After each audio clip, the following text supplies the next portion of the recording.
Hello my crochet friends, I hope you are doing well, and in this video I would like to share with you how to read a crochet charm. For this video I'm going to use as a reference the crochet charm of a typical granny square, as you can see here. Reading a crochet charm is very important because it will help you to crochet any piece that you wish or make your own design. In this case, if we know how to read this crochet charm that I'm going to show you, you will be able to make something like this. I hope that you enjoyed this video, and if you do enjoy the video, please give a big thumbs up to the video, and if you are new to my channel, then hit the button subscribe here. Without any further delay, let's get started with the tutorial. To read any crochet charm, I would recommend you to follow 5 steps. The first step is check the keys. Keys are this kind of table where it is related, the graphical symbol, with the crochet stitch name. For instance, here, this black dot corresponds to a slip stitch, the symbol here to a double crochet, that one to a chain, and this one to a magic ring.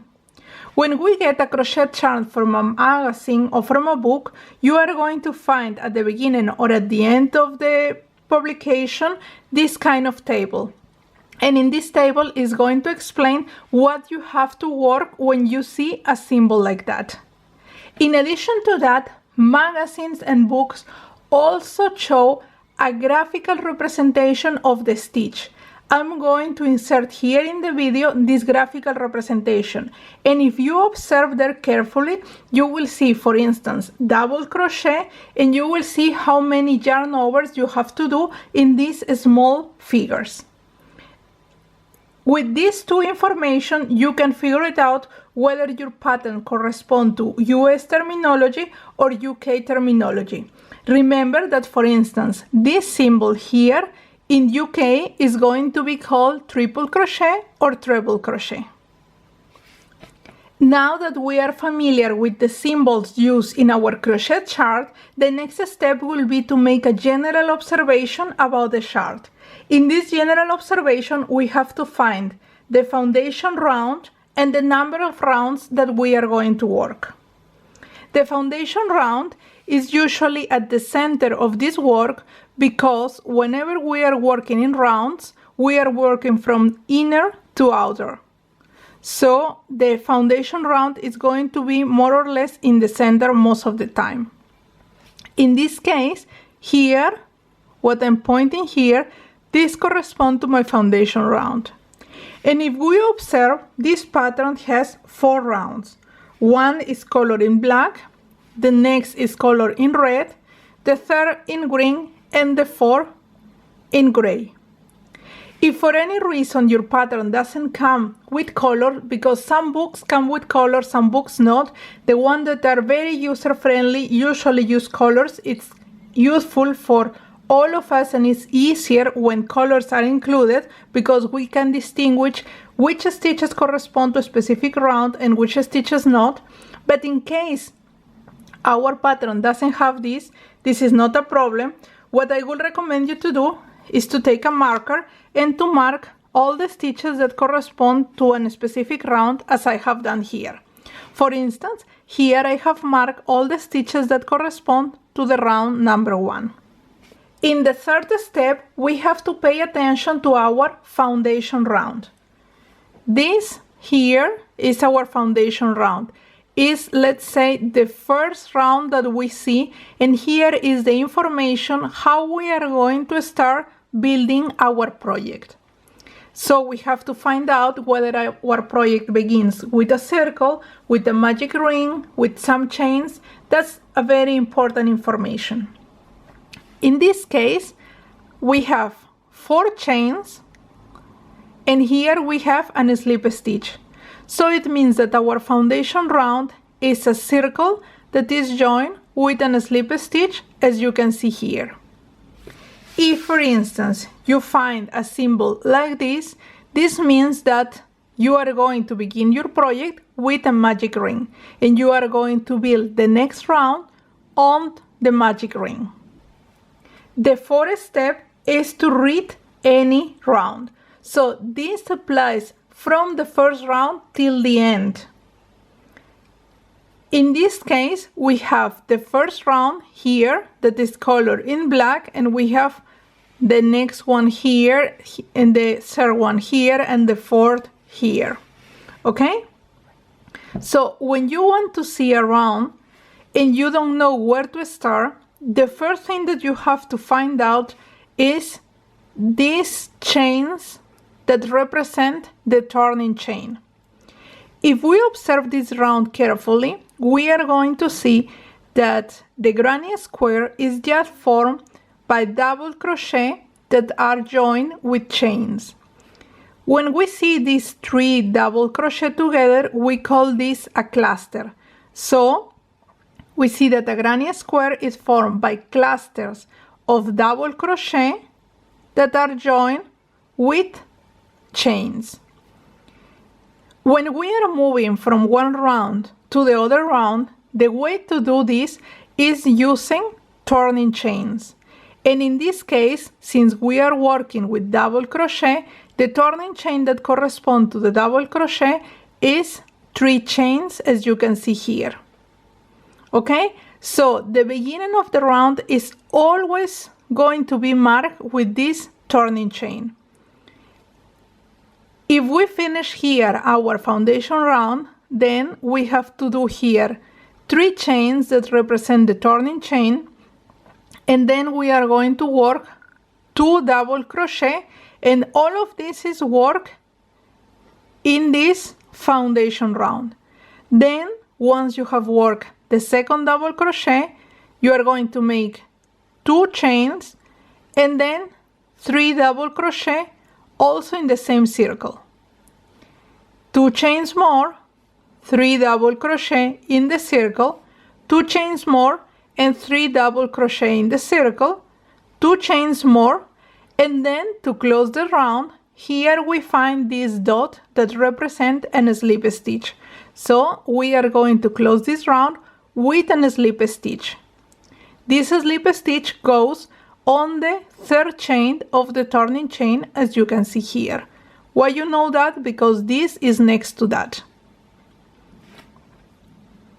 Now, to move to the second round, what you will have to observe is try to find the turning chain.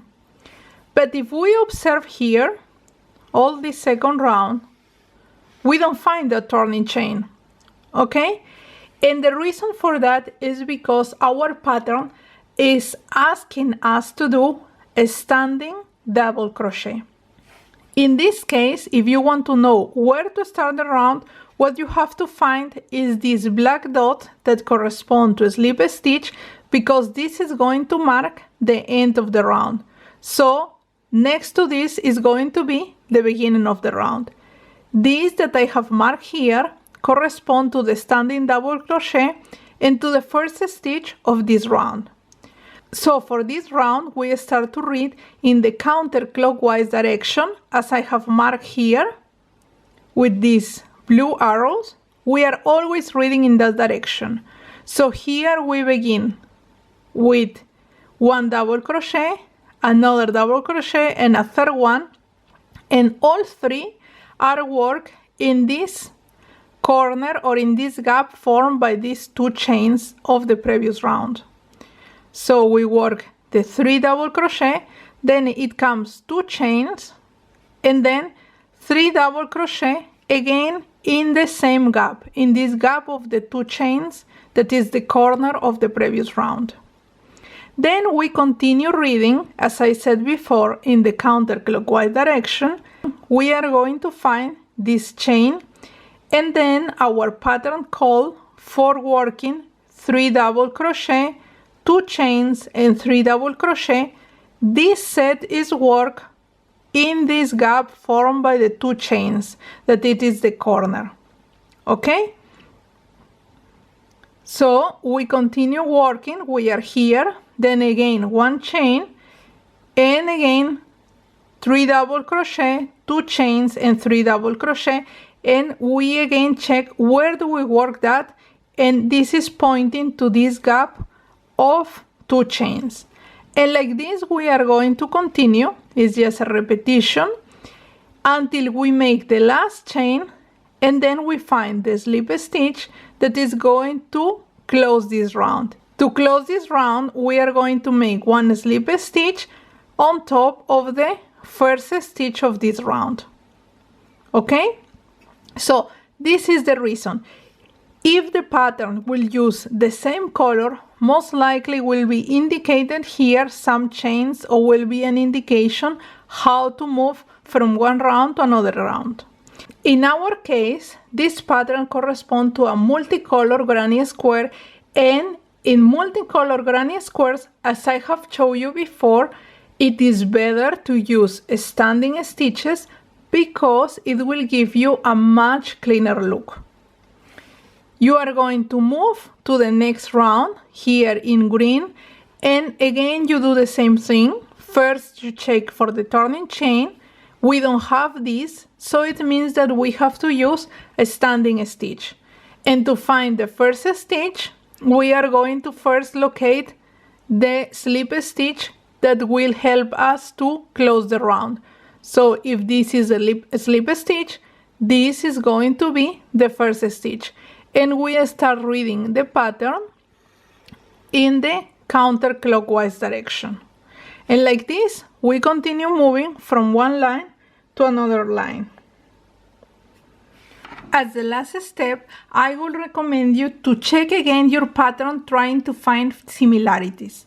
So in this case, we find that there is always a repetition of 3 double crochet that form a cluster, and we are always following the same. So we make 1 cluster. If this is a corner, it is separated with 2 chains, okay?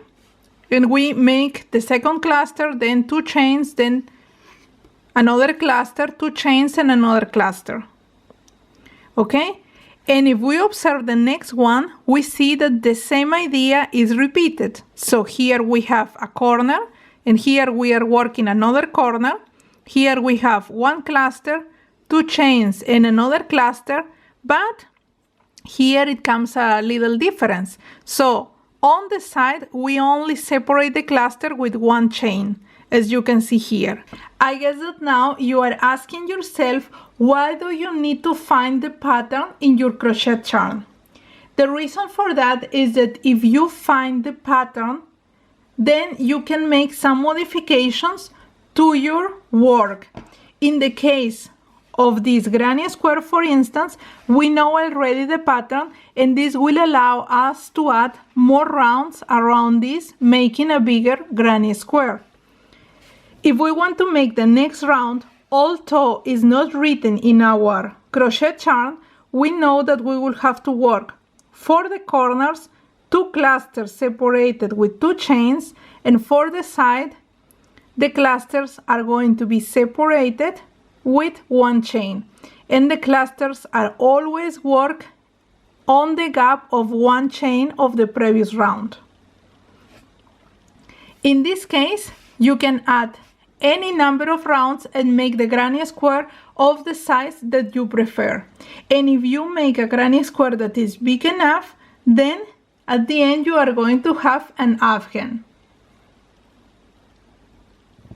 If you want to know how I have worked this granny square following this pattern, the only difference is that at the beginning I have used a magic ring. I have a separate video where I show every single detail how to crochet this, and I will leave you the link down below. So my dear friends, that's all what I have for you today. I leave you a big hug, many kisses for you all. You know I love you all a lot. This channel will not be possible without you, and see you in the next video. Bye!